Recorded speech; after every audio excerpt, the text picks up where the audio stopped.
करूं सो प्रेम प्रणाम। अशुभ हरण मंगल करण श्रीदेव चंद्र जी नाम। श्री प्राणनाथ निज मूलपति श्री महराज सुनाम। श्री कुंवर श्यामा जुगल को पल पल करूं प्रणाम। पिया जी को पल पल करूं प्रणाम।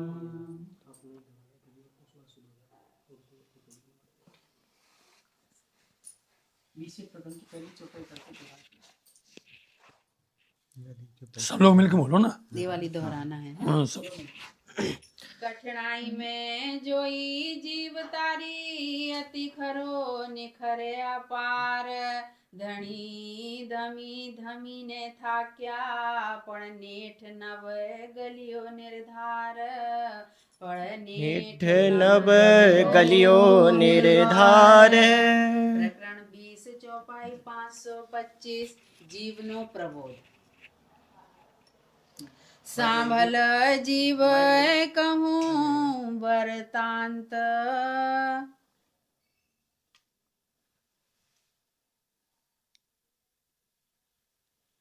प्रणाम। फरमाइए सुंदर साथ जी। वृतांत तो सामल जीव कहूँ वृतांत। महानतम बुद्धि की सागर आदि सदगुरु पिया श्री प्राणनाथ जी बड़े मत के धनी फरमावते हैं। प्यारे सुंदर साथ जी, श्री इंद्रावती जी हफ्सा मध्य विराजमान, अपने वाला, अपने प्रीतम, अपने धनी सदगुरु महाराज जी के अंतर ध्यान होने के उपरांत में कारज कारणवश जब हफ्सा में बैठी तो वहां पर उनको ये एक बात सता रही थी, संताप कर रही थी कि हम अपने धनी की बात, अपनी अंतर की बात धनी से नहीं कर पाए, अपनी सारी बातें उनके सामने नहीं रख पाए और धनी जी ओझल हो गए। ऐसे समय में क्या वजह थी, किस वजह से धनी से हम दूर हुए? हमारे हाथ में आए हुआ प्रीतम का प्यार, राज्य का स्नेह, कैसे हम वंचित रह गए, उस पर उन्होंने गौर किया। तो ये पता चला कि जितने हमारे शरीर के अंदर में, हमारे देह के अंदर में जितने भी गुण अंग इंद्रियां हैं, वो सब गुण अंग इंद्रियां हमारे विपरीत हो गई। हमसे सबने इस तरह से दुश्मनी लगाई और हमें धनी का प्यार नहीं लेने दिया। इसलिए इंद्रावती जी ने उन सब गुण अंग इंद्रियों को एक एक करके समझाया, डांटा, फटकारा और उनको सही राह बताई। क्योंकि वो जीव के जितने भी गुण हैं या जो अंदर बैठे हुए हैं, वो कहते हैं हम यदि ऐसा चलते हैं हम बिगड़ गए, तुमने हमें रास्ता क्यों नहीं बताया? हमें सही रास्ता बताते, तुमने सही रास्ता बताया नहीं। दूसरी बात, घर का मालिक सो रहा होवे तो फिर तो चोर चोरी करेगा ही। आप सोते रहे, किसमें सोते रहे? आलस में। आप सोते रहे लोभ में, लालच में, ममता तृष्णा में, इस तरफ लगे रहे तो उसमें तुम्हारा नुकसान होना ही था। अब आपने हमें रास्ता बता दिया है, हमें राह बता दी है, इसलिए हम संभल जाएंगे और संभलने में आपको सहयोग देना पड़ेगा। जीव को हम समझ जाएंगे, हम सही राह चलेंगे, लेकिन आपका सबसे अहम भूमिका है जीव की। आपको हमें सावचेत करता रहना पड़ेगा, सावधान करना पड़ेगा और आपको हमें सही राह दिखाते रहना पड़ेगा। इस तरह से इन गुण अंगदियों को समझाते समझाते इंद्रावती जी आखिर में जो गुण आया है उन गुणों की बात करती हैं कि देखो तुम्हारे अंदर में श्री राज्य महाराज ने शील संतोष दिया है। आखिरी गुण है ये शील संतोष।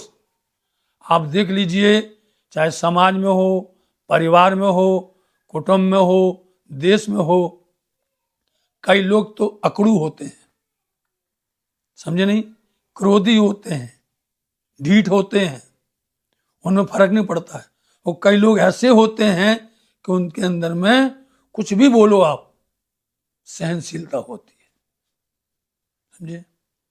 सहनशीलता, शील संतोष है ना, तो शील के साथ में सहन लगा दिया, तो सहन करने की उनकी क्षमता होती है।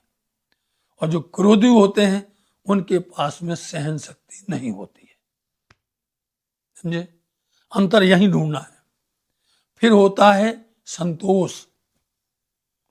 हमारे अंदर संतोष होना चाहिए, जितना मिल गया उतने में ही आनंद है। और जहां हमने संतोष को ठुकराया तो अब लोभ बढ़ जाएगा, संतोष को ठुकराया लालच बढ़ जाएगी, संतोष को ठुकराया तो जितने गुण अंग हावी हो जाएंगे। इसलिए उन्होंने कहा शील संतोष तो हमारे पास आओ। जीव कहता है हमें आखिर तुम्हारे पर ही भरोसा है, तुम्हारे ऊपर हमारा पूरा मुद्दा है, तुम दोनों मिलकर के आओ और इस संसार रूपी सागर में आप शील संतोष रूपी लंगर डाल दो। समझे? तो कभी देख लेना समुद्र में जाकर के, समुद्र किनारे जाके बड़े बड़े जहाज, भारी से भारी, हमारे हिंदुस्तान का सबसे बड़ा भारी जहाज है विक्रमादित्य। समझे? बहुत बड़ा भारी है। वो बड़े बड़े बंदरगाहों पर खड़ा होता है, उसमें शहर के शहर बसे हुए हैं, कितनी मालाएं हैं उनमें, कितनी। तो उनको समुद्र में जब खड़ा किया जाता है तो समुद्र का जल तो लहरों से थपेड़ा मारता है, और इतनी बड़ी बड़ी लहरें आती हैं कि वो उसको गिरा देती है, पलटा देती है। इतनी बड़ी बड़ी मछली हैं, इतने बड़े जहाज को गिरा देती है। बताओ, जिनका जिक्र तुमने सुना है कि इसमें बड़े बड़े मगरमच्छ हैं, बड़ी बड़ी लहरें हैं, पर्वत के समान हैं, इसमें तुमको आके पाल बांधना है, इसमें तुमको आके लंगर डालना है। और लंगर जाता है वो बड़ी बड़ी जंजीरें होती मोटी मोटी, और नीचे लंगर डाला जाता है। जब उसको खड़ा किया जाता है पानी में तो लंगर नीचे छोड़ दिया जाता है, वो लंगर नीचे जा करके स्थिर हो जाता है। अब कितनी भी हवा, कितना तूफान, कितना बवंडर, कितनी सुनामी, कुछ भी आ जाए, वो वहां से उसको हिलने नहीं देती है। समझे? ऐसे ही कितने ही तूफान आ जाए, माया के, संसार के, मोह जगत के, यदि तुम्हारे पास में सहनशीलता है और संतोष है, कोई कितना भी धक्का मारे, कितना भी तुम्हारे ऊपर में जोर लगाए, तुम डगोगे नहीं, हिलोगे नहीं। इसलिए जीव कह रहा है शील संतोष, आखिर में हमारा तुम्हारे ऊपर में यही भरोसा है, तुम आओ और इस भव सागर में, माया सागर में शील संतोष रूपी दोनों लंगर डाल दो। शील संतोष ने सुना, आपस में बातें की। शील कहता संतोष सुनो, संतोष कहता शील सुनो। अपने ऊपर में मालिक ने भरोसा किया है। मालिक कौन है? जीव। इसने अपने ऊपर में विश्वास जताया है कि हमें इस संसार में यदि बचा सकता है, संभाल सकता है, तो वो है शील संतोष। तो अपने को आज मौका मिला है, अपने को सिद्ध कर देना है, यह बात सिद्ध करके देना है कि वास्तव में तुमने हमारे पर विश्वास किया है, इसलिए तुमको हम विजय दिलवा देंगे। और दोनों ने आकर के लंगर डाल दिया, और लंगर डाल दिया। आप देख लीजिए इंद्रावती जी के अंदर में इतनी सहनशीलता, समझे?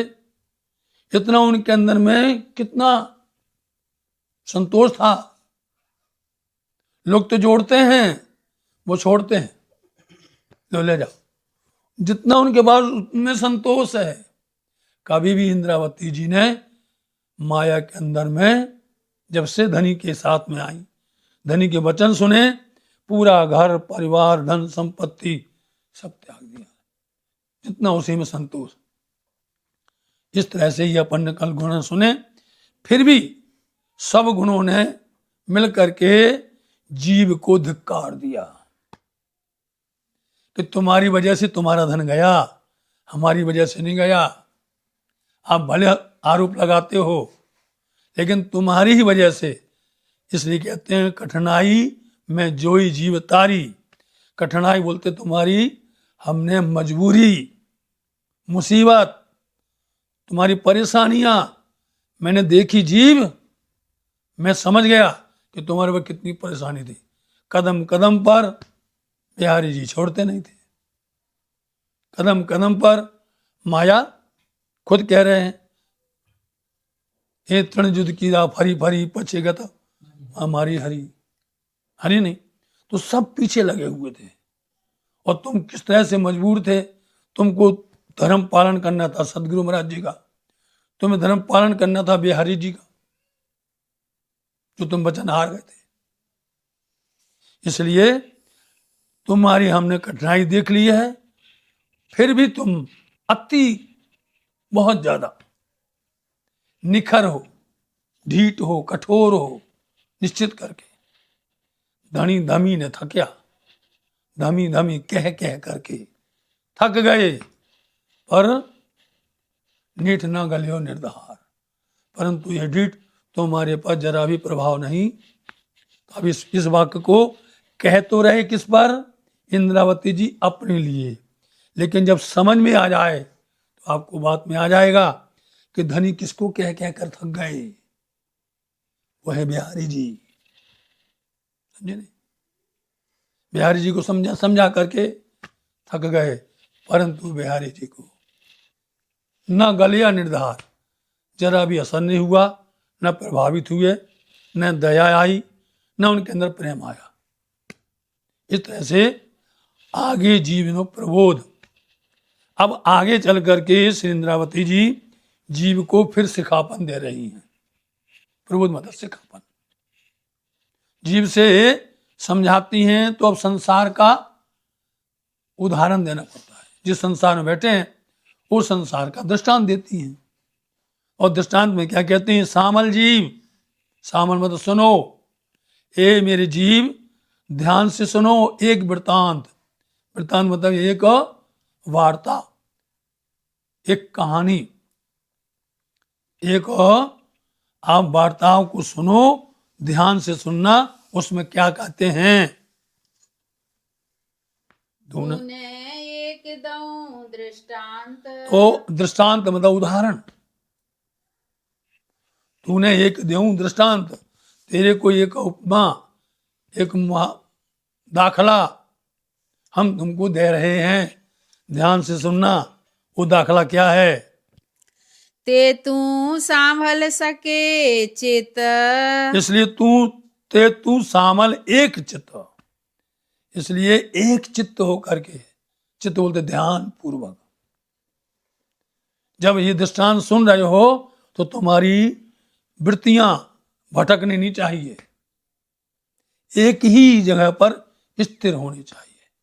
जैसे चर्चा सुन रहे हो, वाणी सीख रहे हो, तो सीख रहे हो, समय बर्बाद ना करो, चित्त में दो, आप ध्यान से सुनो, एक दत्त चित्त होकर के वही अंदर जाता है। इसलिए तुम उन वचनों को ध्यान दे करके सुनो। तूने कहूँ छू करी ने हित। इसलिए हम तुमको, तूने मतलब तुमको, कहूँ छू कहती हूँ, करी ने करके, हित मतलब प्यार, तुमको प्यार करके हम तुमको ये कह रहे हैं। यदि हमारा तुम्हारा ये संबंध नहीं होता तो नहीं कहते। इसलिए ये जीव, तुम इस दृष्टांत को, इस उदाहरण को, इस बात को ध्यान से सुनो ताकि तुम्हारा भला हो। परीक्षिते एम पूछो प्रसन्ना। परीक्षित एम पूछो, इसलिए परीक्षित और सुखदेव मुनि जी की वार्ता सबको मालूम है। श्रीमद् भागवत महापुराण वेद व्यास जी ने रचना की, शोभा मिली किनको? सुखदेव जी को, ठीक है।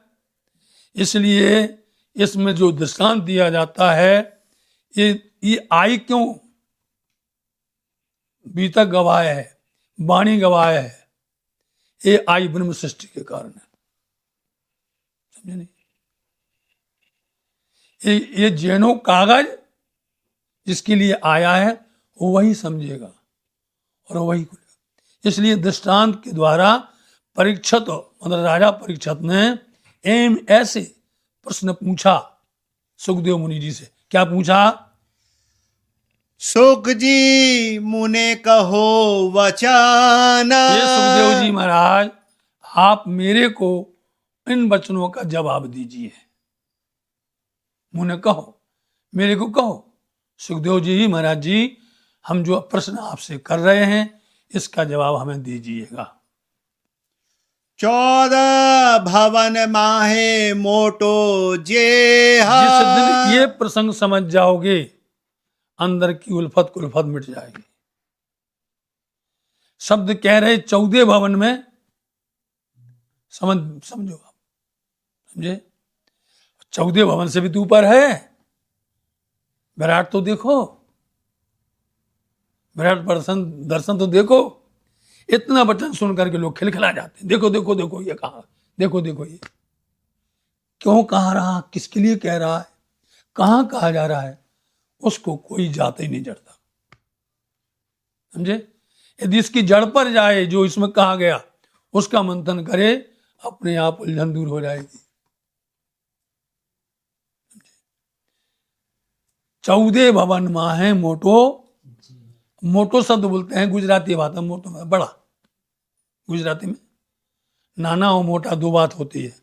नाना को बोलते हैं छोटा और मोटा को बोलते हैं बड़ा। तो इस 14 भवन में बड़ा कौन है? मोटा मतलब बड़ा, बड़ा कौन है? ये हमें आप जवाब दीजिए। राजा परीक्षित ने सुखदेव जी से पूछा। अब इसलिए क्या करना पड़ता है? इन्हीं को लिख करके अंडरलाइन लगाना पड़ती है। जब भी मायना लिखो और प्रसंग चलता हो, इसको लिख करके उसके नीचे अंडरलाइन कि ये पॉइंट बहुत महत्वपूर्ण है। और जब भी चर्चा हो, चाहे प्रवचन हो, चाहे मंच हो, चाहे मजलिस हो, चाहे वाणी हो, जहां पर भी हो, उस पर गौर करके उस पर। इसलिए हम कोई भी बात को इसी तरह से करते हैं। जब देखते हैं अति गहराई है, महत्वपूर्ण है, इसको लोग डर की वजह से खोल नहीं रहे। लोग एक दूसरे को मुंह देख करके, हमें तुम्हें थोड़ी प्रसन्न करना है। हमें जो धनी ने वाणी दी है, उस वाणी पर हम सही कह रहे नहीं कह रहे। इसलिए लोग दबी डांड बोल देते हैं। और दबी डांड जब तक बोलेंगे तब तक खुलासा नहीं होगा, रस ही नहीं आएगा। इसलिए खुलासा कर रहे हैं कि 14 भवन में मोटो, 14 लोक के अंदर में, भवन में 14 लोक, बड़ा कौन है? कृपया आप इस पर रोशनी डालिए। मुझने उत्तर आपो तेह। मुझने उत्तर आपो, मेरे को इस प्रश्न का जवाब दीजिए। आप मतलब दीजिए। पढ़ो भाई। ત્યારે શુકજી એમ બોલ્યા પ્રમાણ। ત્યારે मतलब तभी सुखदेव जी महाराज जी एम ऐसा बोले, बोले प्रमाण सहित बोले। वो समझे नहीं? सुखदेव मुनि जी हैं बराबर, तो बोलेंगे। तो उन्होंने प्रमाण सहित जवाब दिया राजा परीक्षित को। ग्रह जो वचन उत्तम करी जान। ग्रह जो ग्रहण करना, तुमने जैसा प्रश्न पूछा है अति महत्वपूर्ण प्रश्न है, इसलिए इसको ग्रह जो वचन उत्तम मतलब बहुत अच्छे हैं। इसका वचन, इसका जवाब बहुत अच्छा है। समझे? उत्तम समझ करके, अच्छा समझ करके इन वचनों को ग्रहण करना। ये नहीं तुमने सुना, तुमने पूछा और कान को तुमने कहीं लगा दिया। हमारे कहने का औचित्य क्या है? इसलिए बड़े ध्यान पूर्वक इतने सुंदर वचन तुमने पूछे हैं, शब्द, इसको आप अच्छी तरह से ग्रहण करना। 14 भवन मां मोटो तेह। हाँ, 14 भवन में मोटो ते मतलब वो है। इस 14 भवन के अंदर में, 14 लोक के अंदर में बड़ा वही है। ते मतलब वही है। कौन है बड़ा? मोटी मतनो धनी छे जेह। मोटी मतनो धनी छे। जो मोटी मत वाला है बड़ी बुद्धि वाला, क्या बोलते हैं अपन, महानतम बुद्धि के सागर, समझे, महामती, महामती मतलब बड़ा, बड़ी बुद्धि वाली। तो हमारे बड़े बुजुर्ग लोग पहले ऐसे फरमाते थे मजलिस के अंदर में कि आप बड़ी बुद्धि के खावंद, बड़ी बुद्धि के मालिक श्री प्राणनाथ जी फरमाते हैं। ऐसा नहीं बोलते थे श्री दास श्यामा जी कृपा निदान, समझे नहीं, जो परंपराएं हैं जो हमारे बुजुर्गों ने प्राणनाथ के समय से चलते हैं, समझे, ऐसा नहीं करते थे कभी। तुमको प्राणनाथ कहने में दर्द है, समझे नहीं, तुम्हें सदगुरु हादी कुछ कहने में दर्द है तो अपनी चालाकी ना दिखाओ, चतुराई ना बताओ, समझे नहीं। यदि तुम्हारी इज्जत कोई कर रहा है तो उसको तुम संभालो, नहीं करना चाहिए।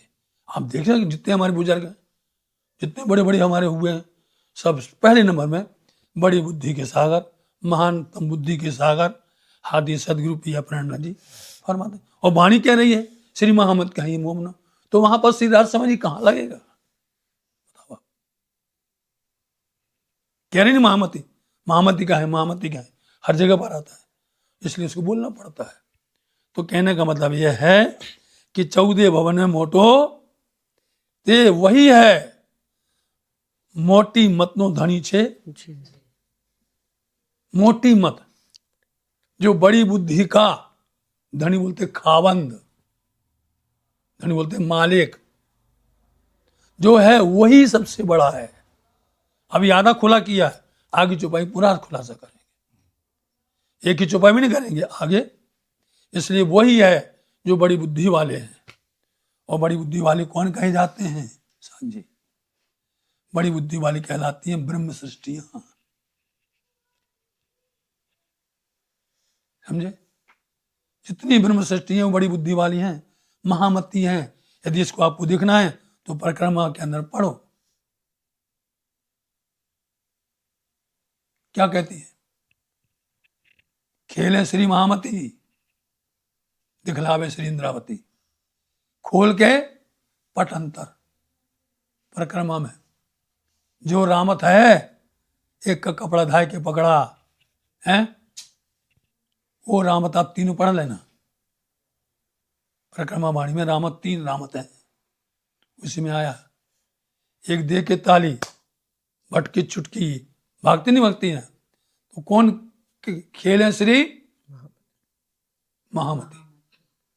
जितनी भी महामती हैं ब्रह्म सृष्टियां, कौन दिखा रहा है, दिखलावे से इंद्रावती जी, खोल के पट अंतर,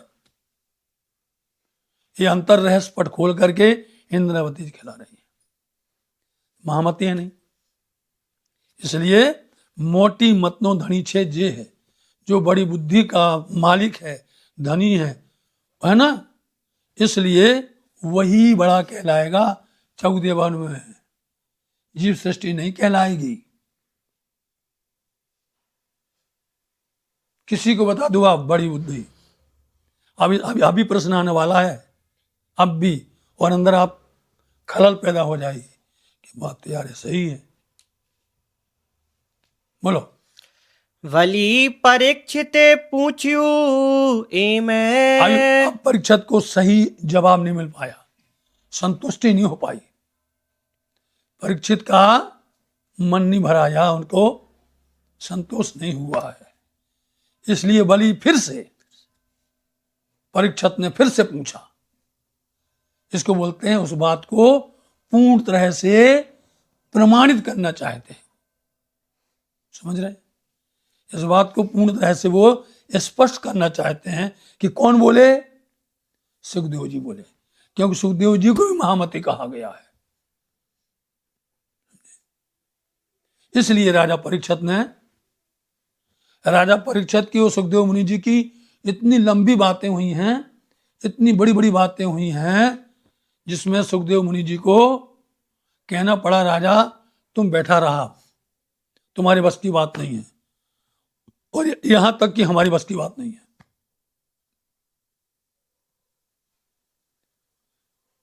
यदि वही हैं तो क्या ये बड़ी बुद्धि वाले ऐसे कहते हैं कि हमारे बस की बात है? नहीं है। तो परीक्षित ने फिर से पूछा, क्या कहा मुनि जी से? जे मोटी मत ते जानिए केम। तो मोटी मतलब बड़ी, मत मतलब बुद्धि, बड़ी बुद्धि वाले को हम कैसे पहचाने, कैसे जाने, कहाँ है, कौन है, कहाँ रहते हैं, उनका कैसा बर्ताव है, हम कैसे जाने? मोटी मत नो कहूँ विचार। अच्छा ठीक है राजा, तुम समझ नहीं पाए, हम तुमको फिर से कहते हैं, विचार करके, मंथन करके पूर्ण तरह से हम तुमको फिर से बड़ी मत के बारे में तुमको हम कह रहे हैं। ग्रह जो परीक्षित जानी सार। परंतु राजा परीक्षित से एक ही बात, ग्रहण करना, उसको पकड़ना उत्तम। इसलिए इसको परीक्षित से कहते हैं कि तुम बड़ी अच्छे से इसको पकड़ के रखना, हृदय में रखना। तुमने फिर पूछा है, हम तुमको खुलासा करके बताते हैं। मोटी मत कहिए एम। मोटी मत, बड़ी बुद्धि कहिए एम। बड़ी बुद्धि इसलिए कही जाती है, ऐसे कही जाती है, इसलिए कही जाती है। तीनों बात सुन ली, एम में तीनों बातें आ गई। इसलिए कही जाती है ताकि जहना जीवने वल्लभ श्री कृष्ण। जहने वल्लभ श्री, जिनका वल्लभ प्रिय प्यारा, वल्लभ का मतलब होता है प्रिय प्यारा, जिनका प्रिय प्यारा श्री कृष्ण जी हैं। समझे? जिनके श्री, अब यहां प्रश्न खड़ा होता है, तो क्या जितने भी अवतार हुए हैं, जितने भी बड़े बड़े राम हैं, शिव हैं, विष्णु हैं, विचार करना, इनसे प्यार नहीं करना चाहिए? प्रश्न खड़ा होता है। ये नहीं कि तुम जैसा कहा लकीर के फकीर हम बोलते चले जावे, उस पर विचार करो। गणेश जी से प्यार नहीं करना चाहिए? आज कहो तुम कहीं किसी से जा करके। सर्वप्रथम नंबर जो होता है, प्रत्येक संसार के अंदर में कोई भी शुभ काम होवे किसी प्रकार का, सबसे पहले श्री गणेश साहब बोलते हैं। ऐसा नहीं कि हम अपनी हल्ला धोंकते चले जाएं, अपनी बात को हम जबरदस्ती लाद दे जाए, ऐसा नहीं। जिसका भी माल होता है, अपने अपने माल का दावा किया सबन। दुकान सबकी लगी होती है, और दुकान में सब लोग यही बोलते हैं मेरा माल अच्छा है, सामने वाला फीका है।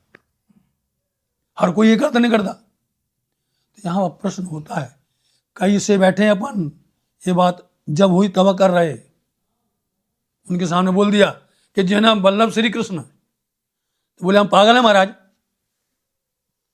हम सब पागल हैं दुनिया वाले। बोलो, आज संसार के अंदर में आप देखिए, महान से महान, बड़े बड़े, हर किसी का क्षेत्र अलग है। किसी का क्षेत्र कृष्ण में है, किसी का क्षेत्र विष्णु में है, किसी का क्षेत्र जो है शिव जी में है, किसी का क्षेत्र गणेश जी में है। क्यों भाई जी, है कि नहीं? तो किसी की निंदा नहीं कर सकते, किसी की अपन अवहेलना नहीं कर सकते। लेकिन ये प्रश्न चल रहा है। उन्होंने कहा जिन वल्लभ श्री कृष्ण, अब यहां पर क्या लिखा है कि अक्षरातीत श्री कृष्ण, कहां लिखा है? बोलो आप। कृष्ण भर शब्द लिखा है इसमें, दलील है बहुत गहरी। सिर्फ जगह लिखा वल्लभ जैनो वल्लभ श्री कृष्ण, तो वो भी वल्लभ कहते हैं, वल्लभाचार्य वाली भी श्री कृष्ण कहते हैं। बताओ, नहीं कह रहे? मथुरा वाले भी कृष्ण कह रहे, द्वारका वाले भी कृष्ण कह रहे, वृंदावन वाले भी कह रहे। ये तो रहस्य सिर्फ निजानंद के अंदर में, जहां बड़ी बुद्धि है, जहां महानतम बुद्धि है, जहां ब्रह्म सृष्टि है, उनको इसका भेद मालूम है, उनको इसका रहस्य मालूम है, इसलिए वो अपने हृदय अंतर्गत में अक्षराती श्री कृष्ण को बिठाते हैं। समझे?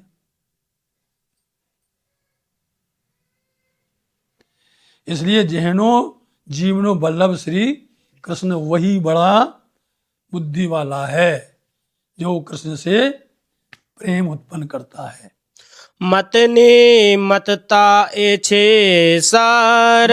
मतनी मतता मतलब बुद्धि से विशाल बुद्धि का भी सार में सार यही रहस्य है कि जो बड़ी बुद्धि होती है वो श्री कृष्ण से प्यार करती है।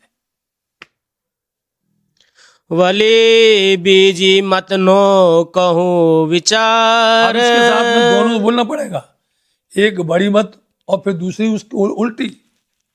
बली मतलब फिर, बीज मतलब दूसरी। अब दूसरी मत का भी विचार सुन लीजिए कि दूसरी ही कृष्ण जी के बिना, बल्लभ के बिना जो प्यार नहीं करता, जो उनसे स्नेह नहीं करता है, उसके बारे में सुन लीजिए। दोनों की बात बता दी कि बड़ी कौन है और कुमत कौन है। एक होते सुमत, एक होते कुमत। तो जो वास्तव में जिनकी नीच बुद्धि है उनके अंदर में कृष्ण से प्यार नहीं होता है,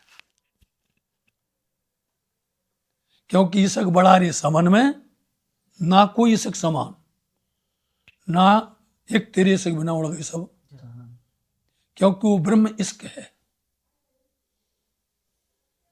इसकी वाणी को पिया प्राणनाथ जी ने बोल के रखा है,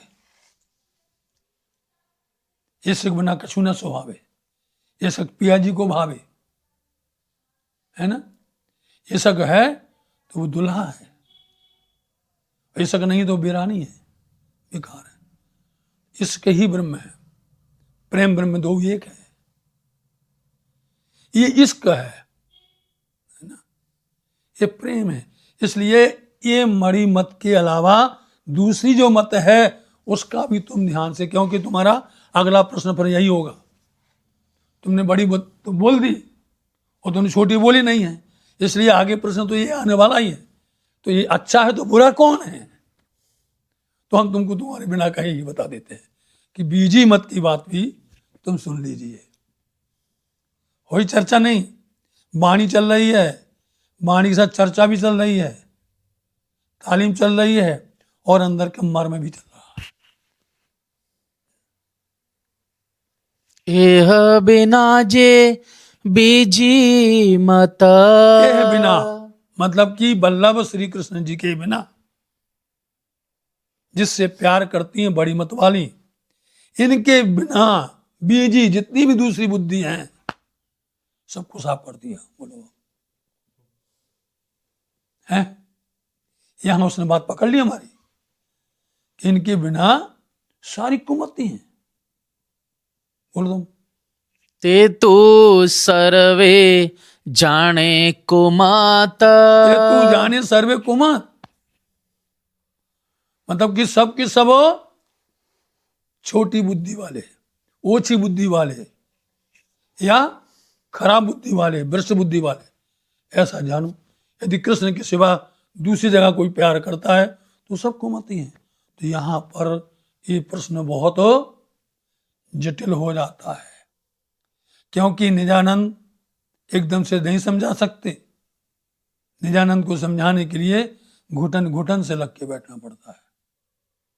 वो भी सुनते सुनते आधा सुन के भाग जाता।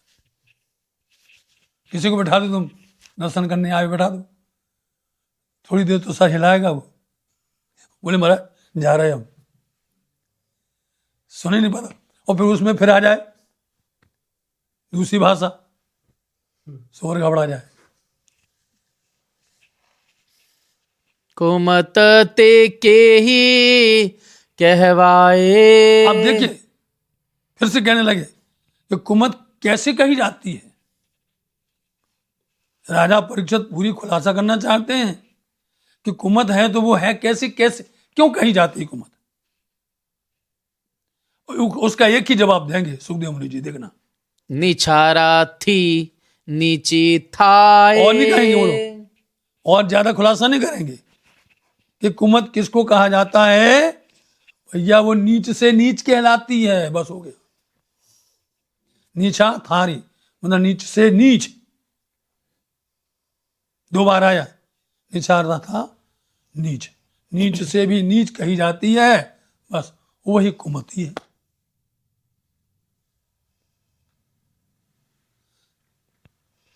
बोलो। एवड़ो तेनो पूछ लो। शो जब वृंतांत। धारा कहते हो तो पूछ लिया करो, उसके बाद वे बंद हो जाती है।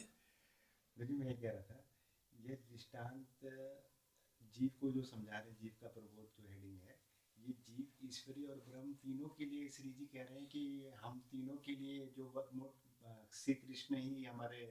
मोटी मत के लिए, सिर्फ महामत के लिए।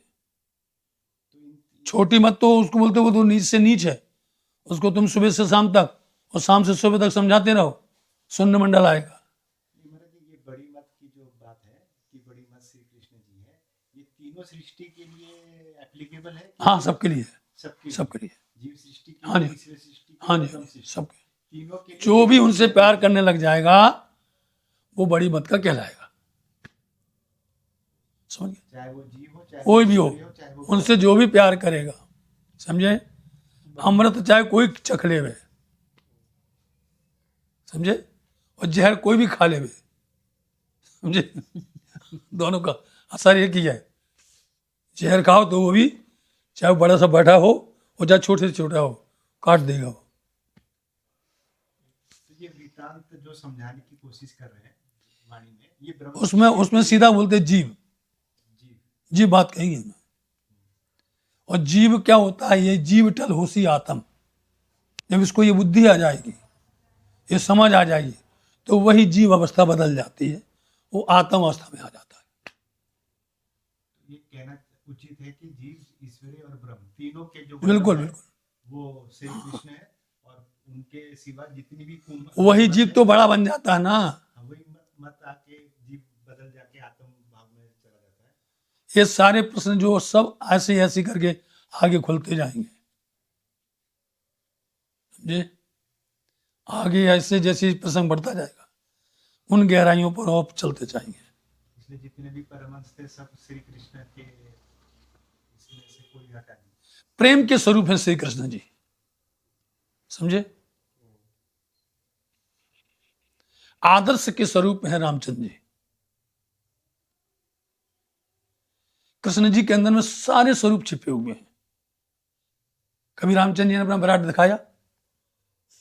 बोलो, बताया कभी? उन्हें खुद बोल दिया हमारे अंदर विष्णु हैं, शिव जी हमें। बहुत प्यारा उत्तर है ये। जब जवाब देना पड़ता ना, तो अनेक प्रकार की साक्ष्यां होनी चाहिए। वही श्री कृष्ण जी महाभारत में अर्जुन के रथ पर बैठे हुए हैं, सारथी बन करके। उन्होंने कहां पर, जबकि वो कृष्ण जो थे, अंदर जोश था राज्य का, वो तो चला गया था, समझे। कारणवश उन्हीं के अंदर में पूरा विराट खड़ा हो गया, सारी पूरी प्रकृति खड़ी हो गई, पूरा ब्रह्मांड आ गया उनके अंदर में, समझे नहीं। इसलिए उनको सच्चिदानंद श्री कृष्ण कहा जाता है। उनके अंदर सत्य भी है, चित्त भी है, आनंद भी है। लेकिन हम अपने नजरिए से बात करते हैं, दूसरों के नजरिए से बात नहीं करते। दूसरी नजरिए से भी बात करनी चाहिए। जिस दिन हम दूसरी नजरिए से बात करेंगे तो आप सब के लिए हो जाएंगे, एक नजरिया नहीं। उन्होंने पूरा विराट बताया है, अग्नि से लेके, जिमी से लेके, वायु से लेकर के, नक्षत्र से, ग्रह से, सूर्य, चंद्र, तारे जितने भी हैं, सब देखो उनके अंदर में चरण से। और जब उन्होंने दर्शन दे दिया, उसके बाद में चोट लगी अर्जुन को। पहले नहीं समझ पा रहे थे, जब चोट लगी उन्होंने फिर दूसरी बार आग्रह किया, फिर नहीं आए। तमाशा थोड़ी है, समझे, तमाशा थोड़ी है। ये ब्रह्म की बातें हैं, ज्ञान की बातें हैं। इसलिए बोलते हैं, अब यही कहेंगे कि तुम्हें बड़ी मुश्किल से मिला है मानव देह, ये बाजी जो मिली है बड़ी मुश्किल से मिली है, और मिली है और हमने व्यर्थ कर दी, दूसरी बार नहीं मिलेगी। इसलिए इनके बिना जितनी भी मत हैं सब कुमति हैं, और कुमति वही है जो नीच से नीच होती है।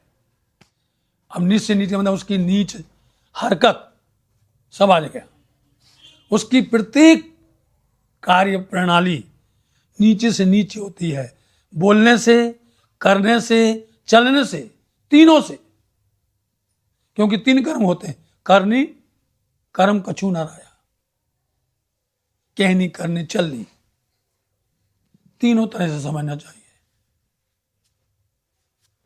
महाराज जी, कोई ऐसा अगर कहे कि ये सिर्फ परीक्षित और सुखदेव जी की जो बातचीत वार्ता है, इसमें, इससे ब्रह्म सृष्टि का कोई लेना देना नहीं है, तो ऐसा नहीं है। हम ऐसा नहीं कह सकते भाई, ऐसा नहीं कह सकते। क्योंकि वाणी कौन कह रहा है ये बताओ मुझे, वाणी कहता कौन है? साक्षात श्री इंद्रावती जी, महामती जी कह रही हैं, समझे नहीं? तो महामती जी सिर्फ एक के लिए बात करेंगी। सूरज किसके लिए आएगा बोलो? अच्छा, सिर्फ अमीनों के लिए आएगा, महल के लिए आएगा, झोपड़ियों के लिए नहीं आएगा। सब पर 5 प्रकृति हमको इशारा करती हैं कि सबके लिए होना पड़ता है।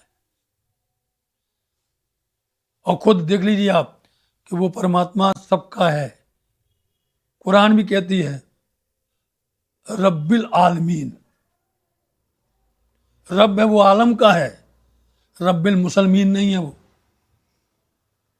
क्यों कहने वो मुसलमान का ही है, वो भले हल्ला करें कि हमारा है हमारा है, उनकी पागलपंती है, वो ना समझ है उनकी, समझे? वो उनकी ना समझ है, अज्ञानता कहते हैं उसको। वो तो सबके लिए, ब्रह्म सबके लिए है भाई। हम कहें प्राणनाथ हमारी ही है, समझे नहीं? तो गलत है, सबके लिए। सदगुरु सबके हैं, वाणी सबके लिए है। हम ना समझे वो उसकी बात अलग है तो सबके लिए। चलो, एवड़ो तेनो शो वृतांत, ये बड़ो स्यो इनो वृतांत, मतलब इतना बड़ा वृतांत स्यो क्यों? इतना बड़ा वृतांत कैसे है? इतना बड़ा वार्ता, इतना बड़ा दृष्टांत, उदाहरण, इतना बड़ा। बड़ी मत का बता दिया आपने, कुमत का बता दिया, छोटी मत का बता दिया, इतना बड़ा क्या है? इसकी वजह क्या है? तेनो कायक कहो दृष्टांत, इसलिए मैं उसका कुछ थोड़ा सा नमूना मैं दे रहा हूं, या मैं इंद्रावती बोलती मैं दे रही हूं। सांबल परीक्षित कहो बलि तेह, इसलिए राजा परीक्षित हो, सामलो सुनो, बलि फिर से हम तुमको वह बात बता रहे हैं, कितना बड़ा वृतांत। इसको हल्का मत समझना कि बड़ी मत और छोटी मत, कुमत और सुमत, है ना? इसको हम पुनः करके पूरा स्पष्ट कर रहे हैं, इसका पूरा खुलासा कर रहे हैं, इसका पूरा विवेचन कर रहे हैं। एक मोटी मतनो धनी छे जे, एक मोटी मतनो धनी छे जे। देखो, इस पर वजन है, ये देखना पड़ता किस वाक्य पर वजन है कि नहीं वजन इस पर? एकमात्र, एक मतलब एकमात्र जो मोटी मत का, बड़ी बुद्धि वाला, विशाल वाला जो धनी है, वो क्या है? मोटी मत बल्लभ धनी करे। बस सीधी बात है, जो मोटी बड़ी बुद्धि वाले होते हैं उनकी वैसी रहनी होती है, वैसी करनी होती है, वैसी उनकी चलनी होती है। इसलिए वो बड़ी मत के धनी के साथ प्यार करते हैं। बड़ी मत के खावन, है ना, बड़ी बुद्धि वाले जो कहलाने वाले, उनके साथ वो प्यार करती है, कुमत के साथ में जुड़ती नहीं है। ते भव सागर खिण माहे तरे। इसलिए जरूरी है, समझ गए, कि बड़ी बुद्धि वाले क्यों वल्लभ से प्यार करते हैं। एक क्षण के अंदर में ये पूरा भवसागर को उद्धार करवा देते हैं। आ गया जवाब? देखो साहब, आ गया नहीं आ गया? दूसरे कोई अवतार मुक्ति दे सकते हैं, पार करवा सकते हैं? बोलो। कोई बड़े हैं सब, लेकिन वो कोई भी मुक्तिदाता नहीं है। मुक्ति देने वाले वल्लभ श्री कृष्ण जी हैं, अक्षरातीत राज जी महाराज जी हैं। समझे? इसलिए इनसे अपने को लगाओ, प्रेम करना, इनकी सेवा करना, इनकी बंदगी करना, है ना, इनके शरण में रहना, ये लाभदायक है। पूरा जवाब है। प्रकरण का सार इस चौपाई पर है पूरा। एक क्षण के अंदर में ही पूरा भवसागर संसार पार करवा देते हैं। नहीं तो फिर पुनः जाओ, चाहे इनकी पूजा करो, चाहे उनकी हम नाम ले लेंगे, चाहे इनकी पूजा करो, उनकी उपासना करो, किसी करो, और सब घूम घुमा करके क्या होगा, और सब अपनी अपनी दलाली ले लेंगे, सब अपना अपना टैक्स ले लेंगे, और खाली खोद के छोड़ देंगे, कहेंगे हमें पूजो। बोलो, सब कहेंगे हमको पूजो, हमारे पास आओ, और जबकि वो तुमको किसी को पार करने वाले नहीं है। इसलिए ये समझ लो राजा परीक्षित कि बड़ी मत ऐसी होती है, इसलिए वो प्रेम करती है, बंदगी करती है, सेवा करती है वल्लभ श्री कृष्ण जी से, इसलिए वो भवसागर को पार कर जाती है। तेहने आड़ो ना आवे संसार। उसको कभी भी संसार अड़ नहीं सकता है, रोक नहीं सकता है, कोई नहीं रोक सकता है। इन वचनों को काट नहीं सकते भैया, पर जब समझ में आ जाए, क्योंकि ये वाणी ऐसी है धनी जी की, बिना समझे सुख पार को नहीं। फिर आप जब समझ जाओ तो जितने भी आपके अंदर आनंद आएगा, उतना ही उसमें आप घुसते चलो जाओगे। फिर वो कहने लायक नहीं होता, क्योंकि कहने से कुछ फर्क होने वाला नहीं, कुछ नहीं होने वाला है, अकेले खड़ी दिखाई दोगे।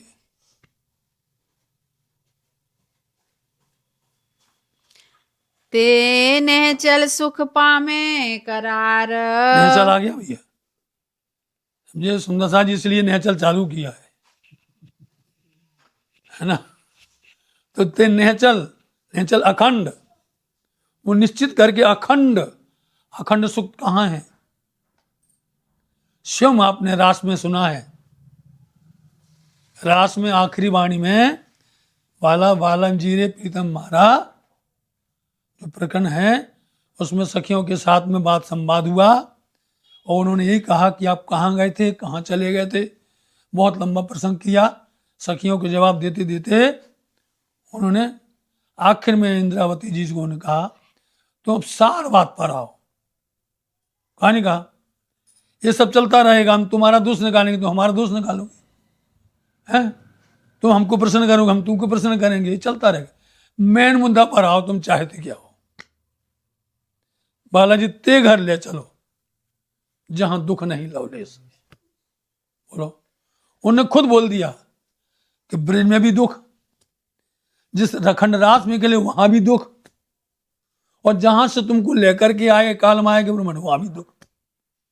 अब तीनों में देख लो आप, कोई है जगह बाकी, सब जगह दुख है। दुख तो एक जगह नहीं है, वो है नहचल, वो है अखंड। अखंड क्या है? परम नाम, वहां दुख नहीं है। अब बोलो क्या करना है, तो बोले बालाजी वहीं चलो। भले वहां जाकर के फिर अकड़ गए, वहां जाते ही फिर अकड़ गए, क्योंकि भाव में लोग पहले बह जाते हैं, भाव में एकदम बह जाते हैं, बाद में बुद्धि आती है, हमने ऐसा क्या कह दिया यार, तो गड़बड़ हो गया। चलो कोई बात नहीं, फिर सुधार लेंगे। तो वहां पर फिर आगे लटक गया फिर से। तो इसलिए कहाँ चले हैं? नेहचल। जो नेहचल है अखंड, अखंड है परम धाम, वो पाएगी। अब यहां पर नेहचल क्या कहा गया है यदि देखा जाए तो नेहचल अखंड वृंदावन भी है, जोग माया का नहीं है।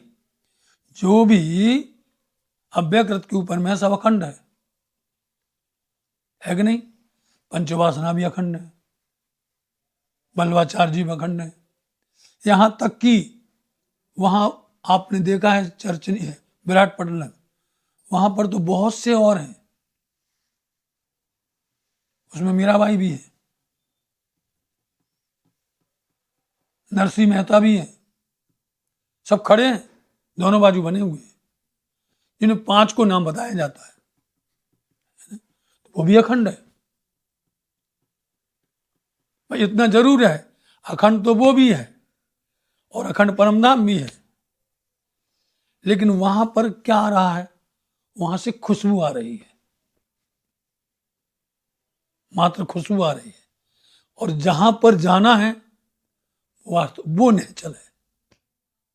इसलिए नेहचल अखंड ब्रज भी है, अखंड रास भी है। और यदि देखो मुक्तियों को देखो तो वो आठों भी अखंड है। उनमें से जो 4 पुरानी हैं, 4 नहीं है।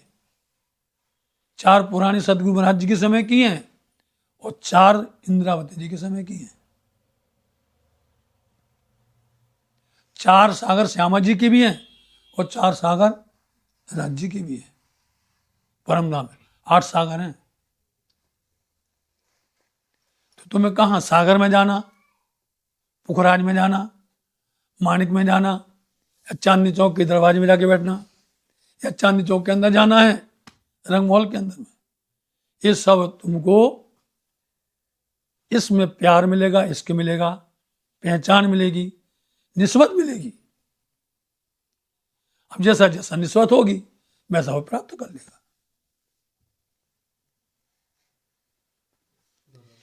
ते नेहचल सुख पामे करार,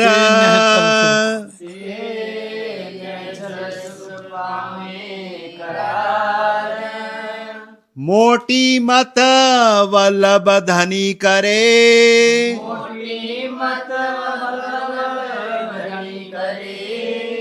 ते भव सागर खिण माहे तरे,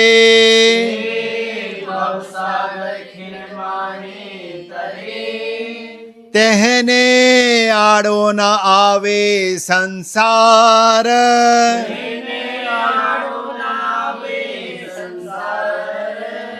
ते नेहचल सुख पामे करार,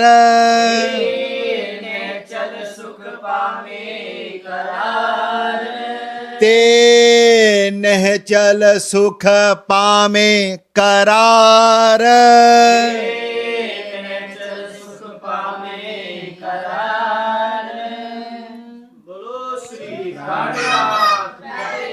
जोर से